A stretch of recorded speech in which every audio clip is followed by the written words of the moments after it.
سعودی year lines کی flight 1865 رن وے پر پہنچنے سے پہلے ہی دوبارہ آسمان کی طرف بلند ہو گئی۔ ہوا کیا؟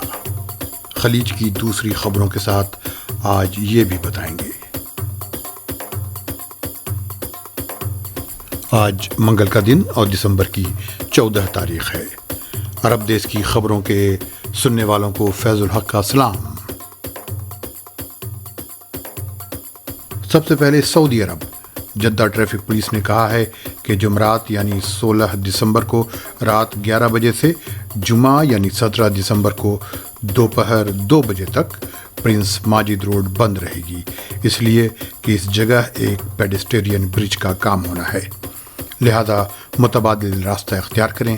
شارع مکرونہ، طریق ملک فہد اور طریق امیر متب بہتر آپشن ہے۔ شاید آپ کو اس بات پر حیرت ہو کہ سعودی عرب دنیا کی تیز ترین ٹرین چلانے والے ملکوں میں شامل ہو گیا ہے۔ بدلتے ہوئے موسم اور ماحولیات میں تیز رفتار ٹرینوں کا سفر زیادہ بہتر سمجھا جا رہا ہے اور لوگ اس کا خوب مزہ لے رہے ہیں۔ CNN عربیہ نے دنیا کی تیز ترین ٹرینوں کی فہرست شائع کی ہے، جس میں سعودی عرب اور مراکش کو بھی شامل کیا گیا ہے۔ دیگر ملکوں میں چین، جرمنی، فرانس، اسپین اور جاپان بھی شامل ہیں۔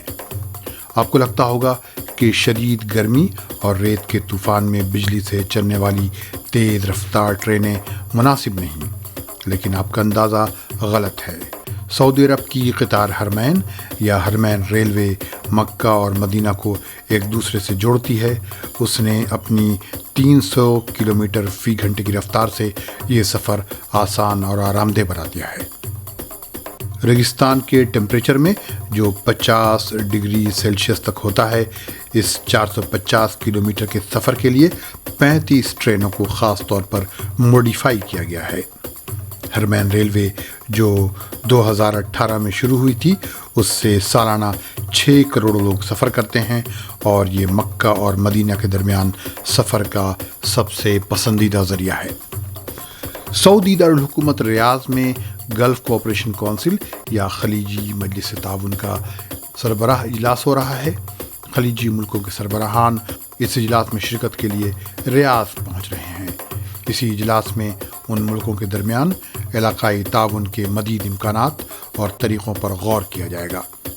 جب سعودی ایئر لائنز کی فلائٹ 1865 لینڈ کرنے لگی اور نجران ہوائی اڈے کے رن وے سے چند ہی میٹر اوپر تھی کہ پائلٹ نے فیصلہ کیا کہ طیارہ لینڈ نہیں کرے گا، اتنے ہی میں طیارہ پھر بلندیوں کی طرف چل پڑا۔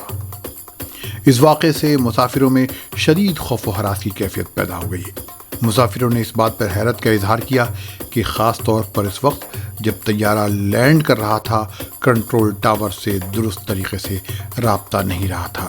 کنٹرول ٹاور کی ذمہ داری تھی کہ وہ طیارے کی لینڈنگ کا صحیح اندازہ لگا کر ہدایت جاری کرتا۔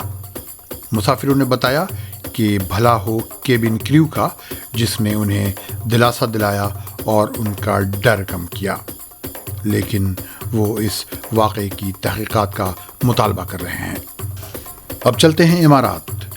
امارات کے دارالحکومت ابوظہبی میں جوڈیشل ڈپارٹمنٹ نے غیر مسلموں کے لیے ایک عدالت کا افتتاح کیا ہے، جسے نان مسلم فیملی کورٹ کہا جا رہا ہے۔ اس عدالت کا افتتاح جوڈیشل ڈپارٹمنٹ کے ایڈوائزر یا مشیر یوسف بن سعید العبری نے کیا ہے۔ اسے غیر مسلموں کے پسند اللہ کی حفاظت کی کوشش بتایا جا رہا ہے۔ ایک خلیجی نے دوسرے خلیجی کے خلاف مقدمہ دائر کیا کہ اس نے جان بوجھ کر اس کے کتے کو اپنی گاڑی سے ٹکر مار دی، جس کی وجہ سے کتے کی ہڈیاں ٹوٹیں اور زخم آئے۔ اس کی وجہ سے اس خلیجی کو کافی صدمہ پہنچا اور دلی تکلیف ہوئی۔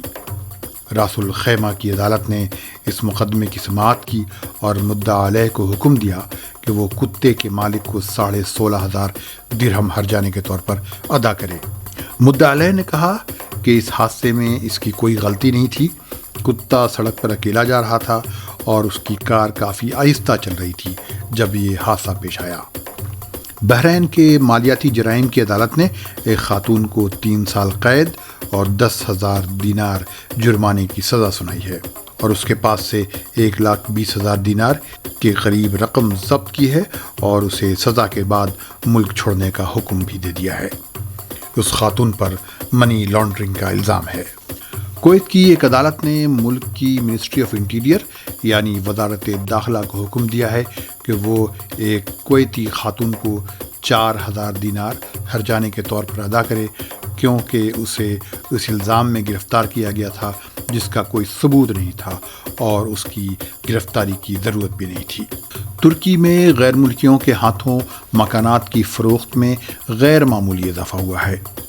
ترکی کے اسٹیٹسٹکس کے محکمے کے مطابق ترکی بھر میں نومبر میں 1,78,814 مکانات فروخت کیے گئے۔ اس دوران غیر ملکیوں نے 7,363 مکانات خریدے۔ نومبر کے مہینے میں غیر ملکیوں کے ہاتھ مکانات کی فروخت میں سالانہ سطح پر 48.4% اضافہ ہوا۔ مکانات کی کل فروخت میں سے 4.1% مکانات غیر ملکیوں کے ہاتھ فروخت ہوئے، جس میں بھارتی اور پاکستانی بھی ہیں۔ نومبر میں غیر ملکیوں نے سب سے زیادہ مکانات استنبول میں خریدے، جن کی تعداد 2,922 ہے۔ 1,917 مکانات انطالیہ میں اور 428 مکانات انقرہ میں خریدے گئے۔ جنوری سے نومبر کے دوران غیر ملکیوں نے گزشتہ سال اسی مدت کے مقابلے میں 39.4% زیادہ مکانات خریدے۔ ان 11 مہینوں میں ان غیر ملکیوں نے کل 50,735 مکانات خریدے۔ اگر آپ نے اب تک یہ چینل سبسکرائب نہیں کیا ہے تو اسے سبسکرائب کر لیں اور ساتھ میں بیل آئیکن پر بھی کلک کر دیں تاکہ آپ کو اپڈیٹس وقت پر ملتی رہیں۔ اس بلیٹن میں اتنا ہی، ملتے ہیں اگلے بلیٹن میں۔ خدا حافظ۔